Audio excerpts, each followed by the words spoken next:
Hello my dear students, today we shall study a new chapter from Science 2, that is heredity and variation. Okay, now you can see that there are so many living organisms which are different from one another. Okay, so there is lot of differences in the plants as well as in the animals. Within a same species also you will find there are a lot of differences, like you can see here an example of a dog as well as mango. Now you can see variety in these dogs as well as the variety in mangoes. Now even in human beings there is lot of variety. Not only in human beings, even in other living organisms there is lot of variety seen. There will be some similarities as well as some differences. Okay, so whether it is a big or a small, there will be variety. So now let us try to find out why this diversity is there among human beings first. Okay, so let us take an example here. Now if you find in your own classroom, you will find that not any boy or a girl is looking alike. They are not similar. They show lot of diversity in their body structure, or maybe their height, their complexion, then color of the hair, and even the habits. Now why these differences are there? Why so many different varieties can be seen within the human beings? Let us try to understand by taking an example. Now here is one student named Ria. Okay, let us try to find out the characteristics and similarities, some of the characteristics with certain similarities and some differences in her family. So here in her family there are altogether 5 members. Okay, including she, there are 4. That is her grandfather, grandmother, father and her mother. So there is an exercise, small exercise or activity given on page number 179. This you are supposed to do at home. So let me give you an example of Ria, who is a 9th standard girl.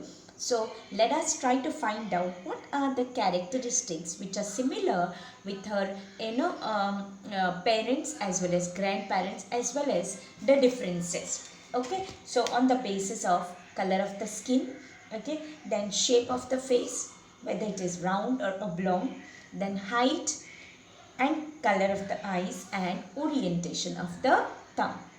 So here is the data which can be seen over here. The color of the skin of Ria is fair. If you look at her carefully, you will find that she is fair, whereas her her grandfather is dark. Her grandmother is also fair, but her father is dark and her mother is of British complexion. Whereas the shape of the face of Ria is little oblong and her mother's face is also oblong, whereas the grandmother and her father has round face. Height, if you see, the height of Ria is of medium height according to her age. Fine. Whereas her grandfather and her mother is having medium height according to their age.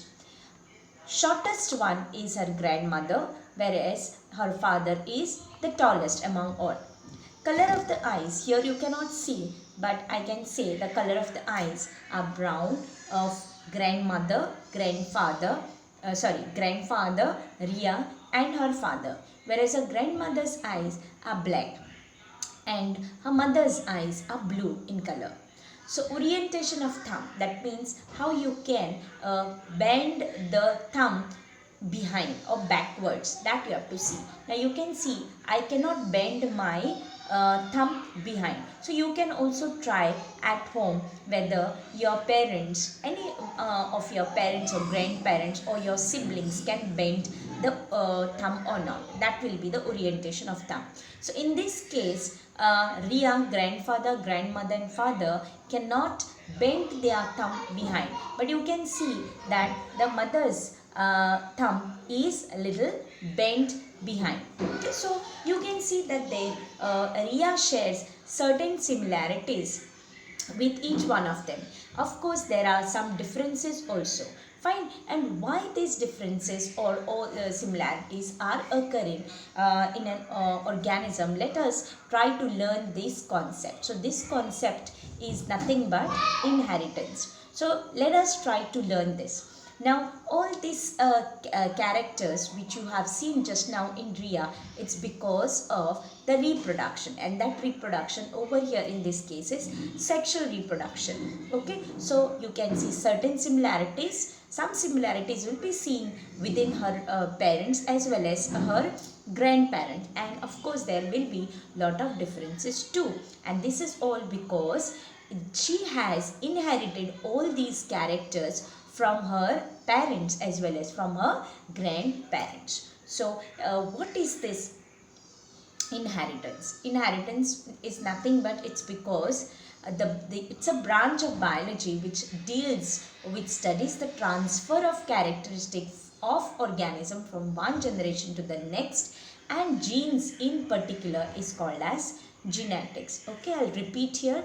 What is genetics? Genetics is nothing but it is a branch of biology. So biology has many branches. One of them is genetics, which studies transfer of characteristics. That means color of the eye, shape of the face, hair color or hair shape, height. All these are different characteristics which are transferred from one generation to another, especially the genes. From, we say that you are looking like your mother or you are looking like your father. It's because you are inheriting the you have inherited certain characteristics which are common to your mother or maybe father or maybe your grandmother and grandfather. So this branch of biology which deals with the studies of characters which are transferred from one generation to another, and in particular genes, is called as genetics. Okay, so this is due to the sexual reproduction. So new progeny is always produced through the process of reproduction.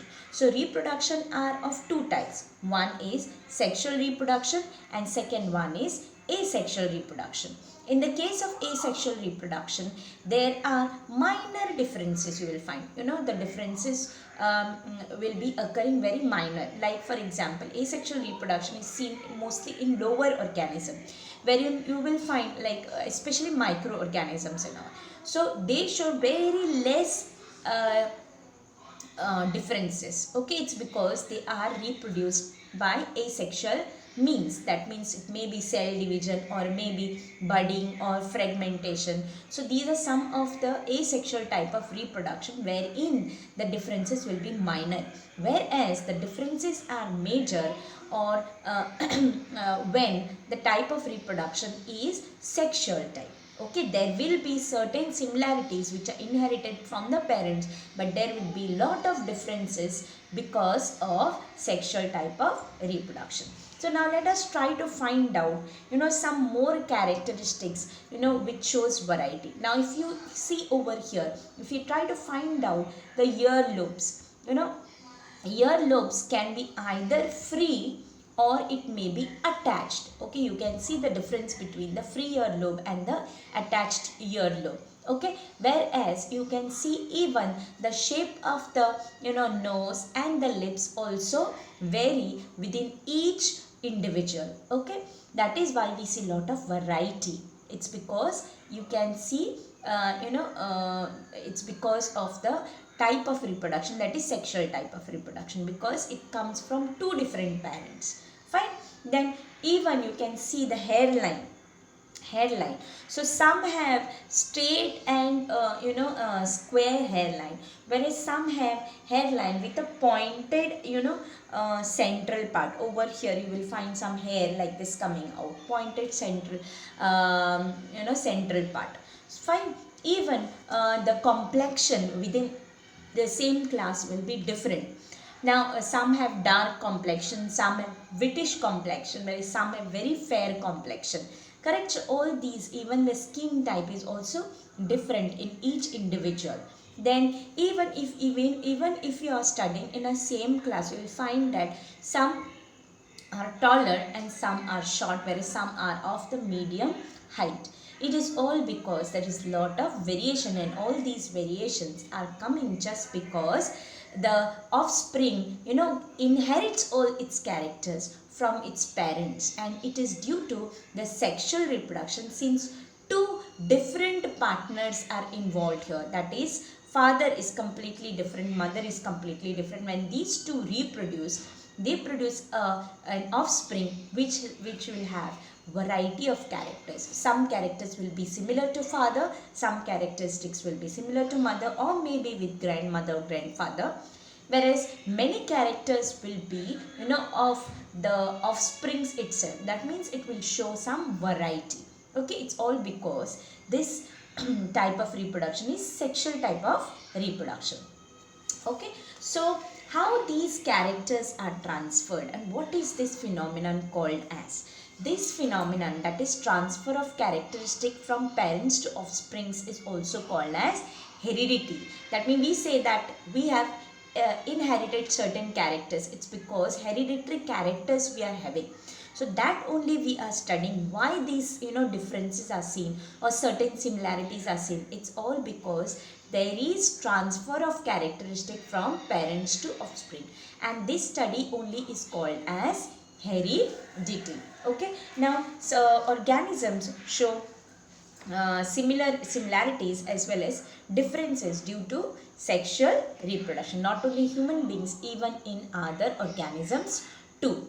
Therefore, puppies are similar to dogs, then squabs are similar to the pigeons, and the infants are similar to human beings. All these similarities are coming, it's because these individuals, two different individuals are coming together, and there will be certain characters which are similar.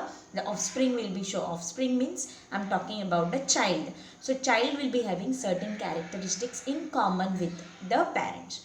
So but puppies will be showing characters similar to the dogs.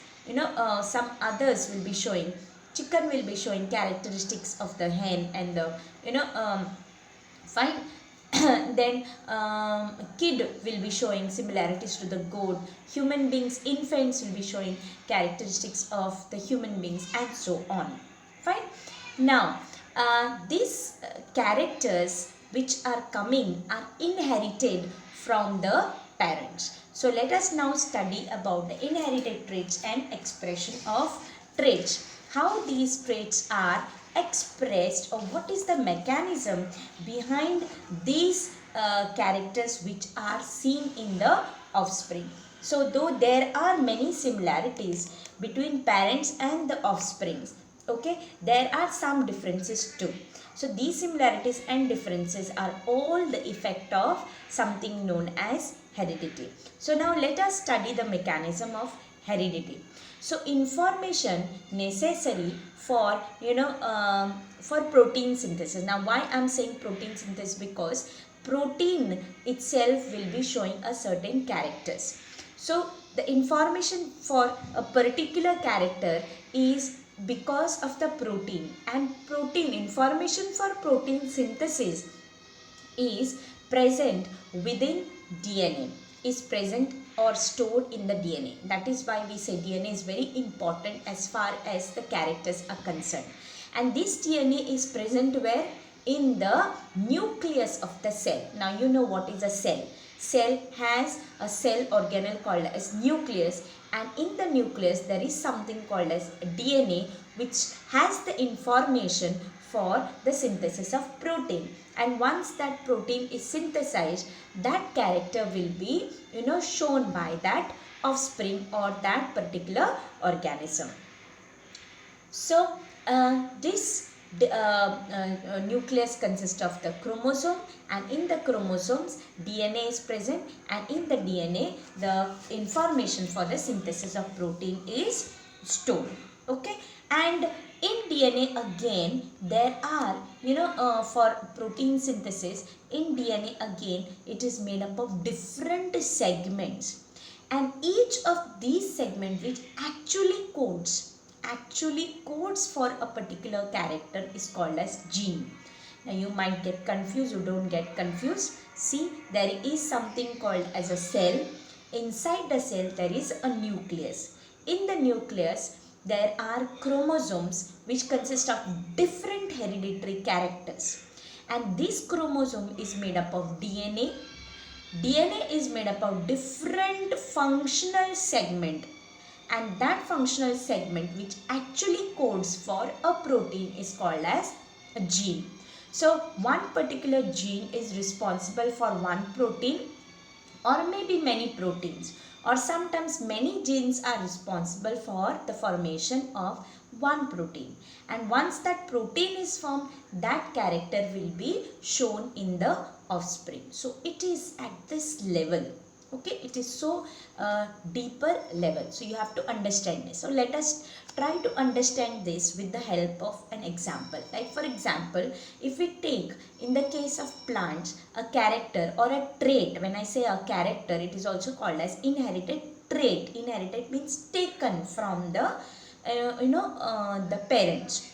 So for example, if we take the character called as tallness of the plant, now tallness of the plant, there are certain genes responsible for the height of the plant, okay, and these genes synthesize a protein. It has information for the synthesis of protein.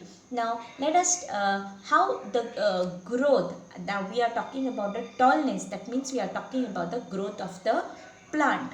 That means the plant has to grow, and for this it requires certain proteins which are in the form of something called as growth hormones. There are something called as growth hormones. So these growth hormones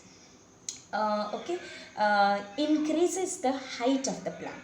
The growth hormones increases the height of the plant. Now the quantity of the growth hormones produced by a plant depends upon the efficiency of certain enzymes. Now you might say, what are these enzymes? What are these hormones? They are nothing but proteins. Okay, so for the plant to grow, it requires growth hormones, and for the production of hormones, again there are different types of proteins called as enzymes. So suppose sufficient quantities of these enzymes are produced, then there will be growth hormone also will be produced in a sufficient quantity, and therefore it will lead in the increase of height. So here you can see the statement, increase in height of the plant depends upon the quantity of the growth hormones produced in the plant, and the quantity of growth hormone produced by a plant again depends upon efficiency of the concerned enzyme. Enzyme means the one which forwards the reaction, and these enzymes are again nothing but the proteins. Fine. Suppose efficient enzymes produce hormones in a greater quantities, then what will happen? It will increase the height of the plant, and the plant will grow taller. But if the enzymes are less efficient, then they will produce less quantity of the growth hormones, and which will result in the stunting of the plant. Correct? So growth hormones are dependent upon the concerned enzymes, and these enzymes are nothing but the proteins. So therefore proteins required for this enzyme production is also very important. Correct? So that it will lead to a character or a trait called as tallness of the plant. So this was one of the example of one character, that is tallness of the plant. Now let us study how this is how these characters are present within the chromosome. Let us first study about the structure of the chromosome. So structure in the nucleus of cell that carries hereditary characters is called as chromosome. That means there is something called as chromosome, X-shaped structure you might have seen somewhere. They are called as chromosome, and these chromosome contains all the characters, whether it is the color of the eye, shape of the eye, color of your skin, okay, complexion, shape of the hair, color of the hair, whatever, attached earlobe, free earlobe, whatever characters are there, they are all present within the chromosome, and chromosome is made up of something called as DNA. Okay, so these DNA as well as something called as proteins. So it is made up of nucleic acids. Nucleic acids are two types, that is DNA and RNA. and also protein. So this chromosome is large as compared to that of the DNA, because it consists of not only DNA but also proteins. Now, during cell division, these chromosomes are clearly visible. You know that our growth is taking place, and why this growth is taking place? Because there is division, cell division, and these chromosomes are always visible during when seen under the compound microscope. When there is cell division taking place, when the cell is dividing, that time the chromosomes are becoming larger in size and they can be clearly seen under the compound microscope. So chromosomes, as I have told you, they consist of DNA, and DNA consists of the genes, and these genes actually carry the coding for the proteins. Okay, as I mentioned to you before also, genes present in chromosome carry hereditary characters in coded form. So there are some codes for a particular protein formation. Fine. So now let us see how many chromosomes are there in different living organism by taking few examples here. Now you can see over here, from the textbook only it is, you can see that there is maize. Maize is having around 20 chromosomes, crabs are having 200 chromosomes, too many, right? And human beings, you have to remember your chromosome number, it is 46, or we have around 23 pairs of chromosomes. Chromosomes are always in a pair. Okay, that is why they will be, the number will be always even number of chromosomes. You can see maize 20, that means 10 pairs are there of chromosome. In crabs there are 200 chromosomes, that means there are altogether 100 pairs of chromosomes. Whereas in human beings there are 46 chromosomes, that means 23 pairs of chromosomes are there. Let us see some other examples. Human beings, you have just learned, there are altogether 46 chromosomes and 23 pairs. In crabs there are 200, in maize there are 20, in frog there are 26, in roundworms there are only 4. Okay, then in potato there are 48, in snake there are 36 chromosomes, in pigeon there are 80 chromosomes, in dolphin there are 44, and in pea around 18 chromosomes are present. Fine. So during cell division, these chromosomes appear dumbbell shape. You know now that chromosomes are seen during cell division, and during cell division, how do they appear? They appear dumbbell. You can see the shape of the chromosome like a dumbbell. You have seen a dumbbell? Of course, I am sure you might have seen a dumbbell. So you can see a chromosome which is dumbbell shaped.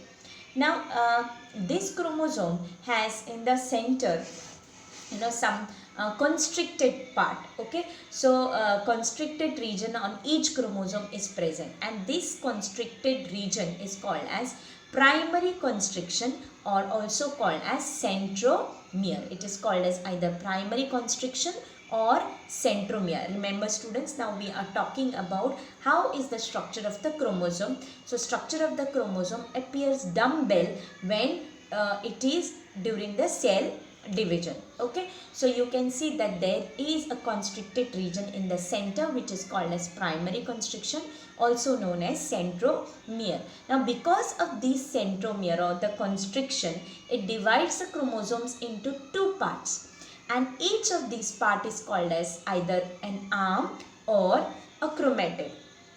Okay, so either an arm or a chromatid. So the upper part is called as the P arm, and the lower part is called as the Q arm. You can see the diagram in your textbook on page number 118.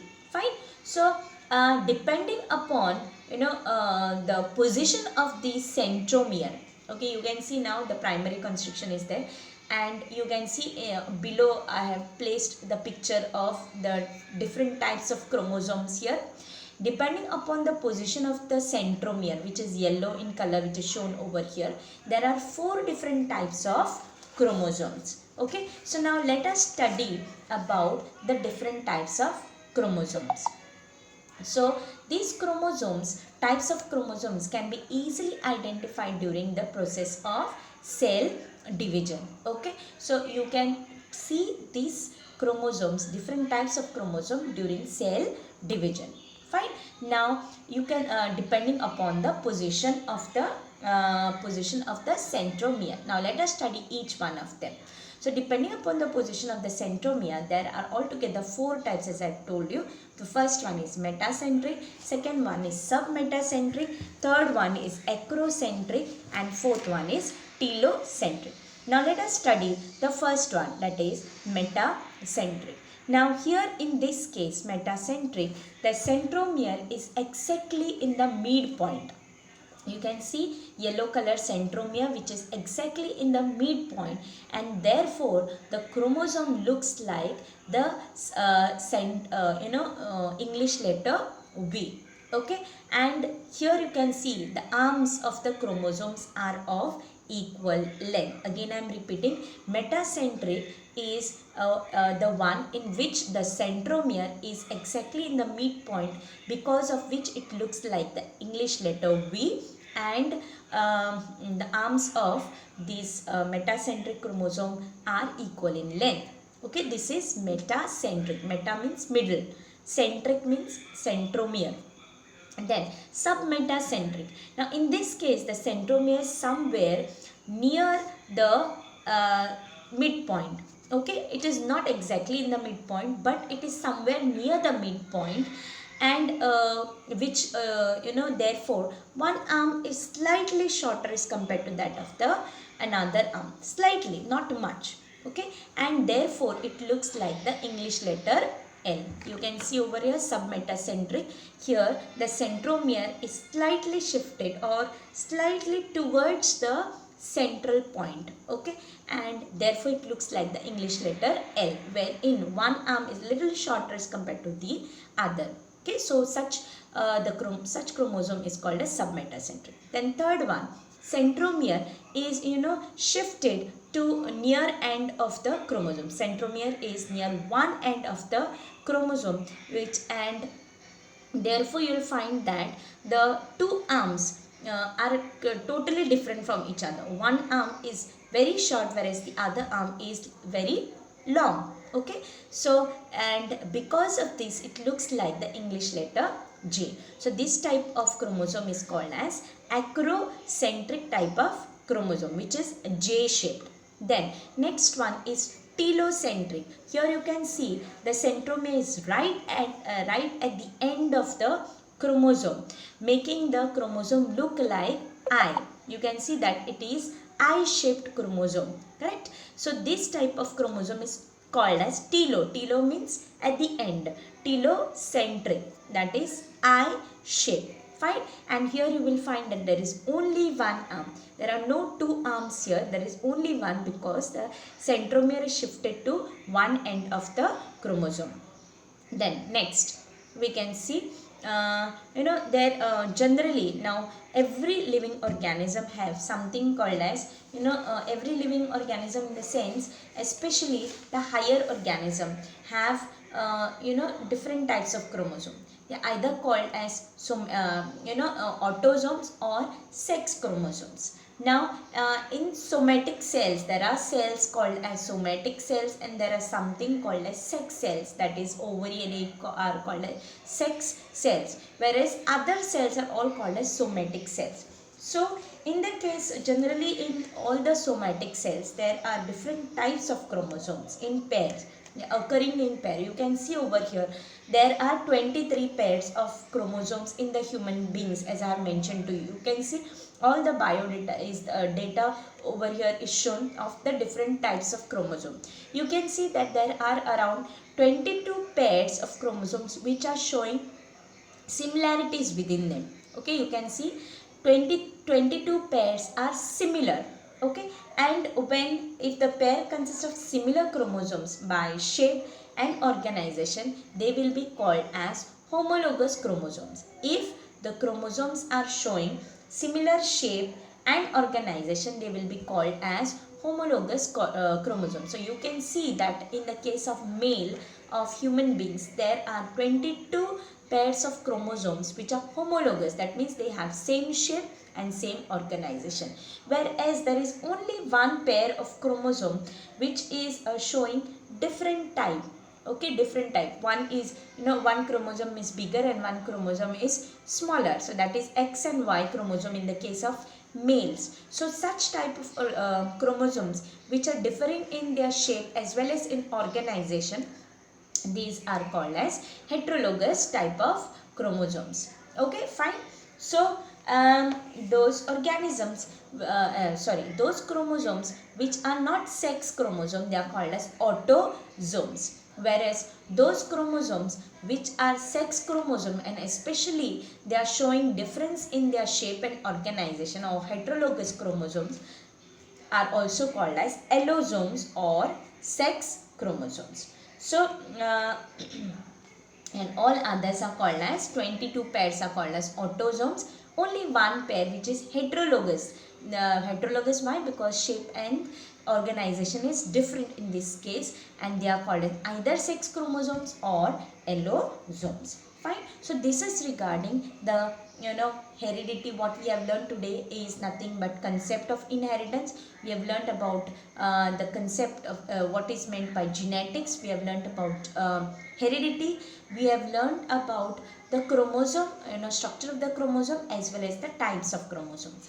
In the next video, we are going to learn about DNA in detail, that is deoxyribonucleic acid. So till then students, bye and thank you.